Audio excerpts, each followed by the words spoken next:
So I myself am a craft person. I think anyone in SSLA will tell you that I'm the one person who sits in the back of the class and does crochet while the professor's talking. And I wanted to ask, as new craftspeople, as people who are entering the scene today, how can we make sure that we're doing this ethically and make sure that we're doing it in a way that's continuing traditions in a good way? So, what materials can we get? What resources can we use? How can we support each other? Because for college students, it's often hard to buy like traditional crafts. So, how can we support in other ways? Thank you. So, first of all, when somebody says how we can do it ethically, anything ethically comes from inside. इसकी कोई book नहीं है. कुछ भी anything you want to do ethically वो आपको अंदर से लगना चाहिए कि मुझे एथिकली करना है. कोई बता नहीं सकता. Nobody can teach you.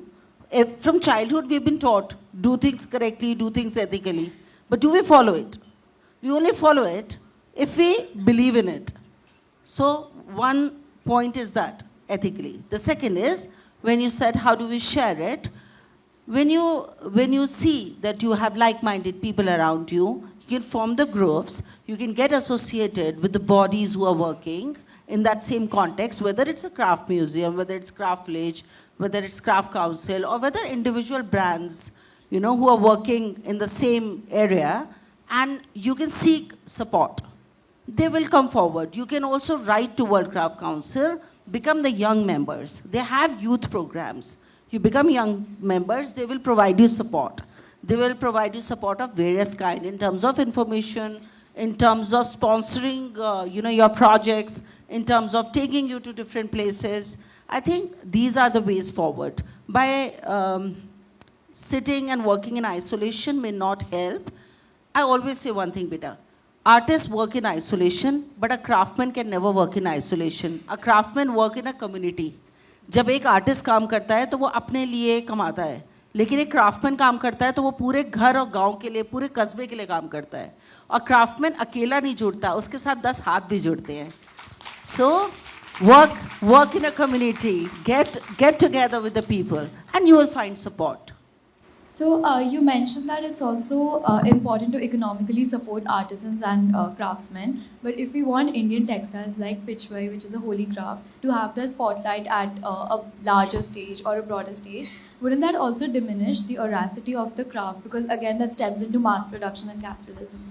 So I said that if we want Indian crafts and Indian textiles, which are usually protected, like Pichwai, which is a holy craft, if we want them to have their own spotlight, their own stage, wouldn't that stem into mass production and wouldn't that eventually diminish the veracity of the craft?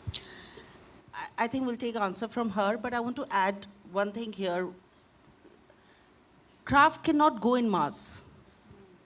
It should not go in mass. ये कोई factory production नहीं है. ये मास हो ही नहीं सकता.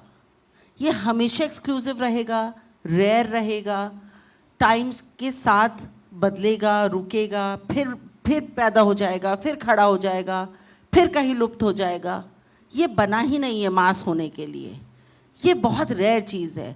जैसे हमारे प्रकृति में धरती के गर्भ से जो भी हमें एक नायाब चीज़ें मिलती हैं वो बहुत लिमिटेड होती हैं, वो मास नहीं होती हैं, उनके भी लुप्त होने का डर होता है. कुछ उसी तरीके से क्राफ्ट है. कभी आप इसको इस तरह देखें ही ना इस गलत फहमी में कि बेटा ये मास हो सकता है या कोई बनाना भी चाहता है.